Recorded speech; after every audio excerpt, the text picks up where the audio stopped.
Duas pessoas ficaram gravemente feridas no acidente envolvendo um ônibus e um caminhão na Fernão Dias, próximo à cidade de Cambuí, no sul de Minas. De acordo com a Polícia Rodoviária Federal, o ônibus que fazia a linha São Paulo-Itajubá bateu na traseira do caminhão na descida de uma serra.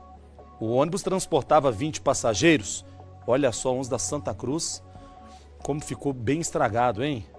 O motorista e um passageiro tiveram ferimentos graves e foram levados para o Hospital Samuel Libani, em Pouso Alegre. Eles não correm risco de morrer. Outras 6 pessoas tiveram ferimentos leves, foram atendidas e liberadas. O motorista do caminhão não se machucou. Deixa eu falar uma coisa para vocês aqui. Nesse acidente que vocês estão vendo aí, pode mostrar a imagem de novo aí, Richard? Posso comentar uma coisa? Muito simples.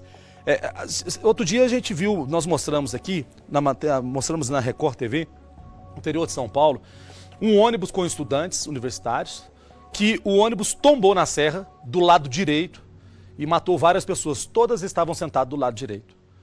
Outro dia mostramos um outro acidente, que um ônibus estava parado na rodovia, veio um caminhão, bateu na traseira, matou 2 pessoas, as 2 estavam sentadas nos últimos 2 bancos.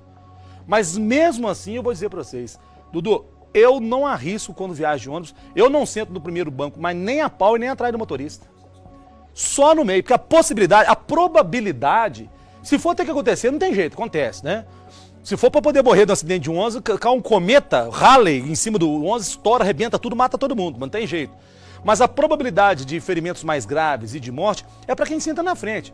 Tem gente que vai assim, vou sentar na frente que eu passo mal. Importa-me lá se eu passar mal, tomo 2 latinhas, deito lá no meio e deixo o trem moer. Agora, sentar na frente, e vocês já repararam, em 2 semanas, semana passada e semana retrasada, a quantidade de acidentes que eu mostrei aqui, de carros e caminhões que bateram na traseira de caminhões de carretas nas rodovias porque estavam parados ou estavam em menos velocidade. Um casal dentro de uma van bateu na traseira, arrebentou na zona da mata na traseira do caminhão. Os caminhoneiros pesados.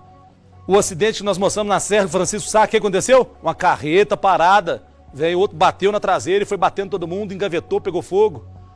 Tá difícil mesmo, viu?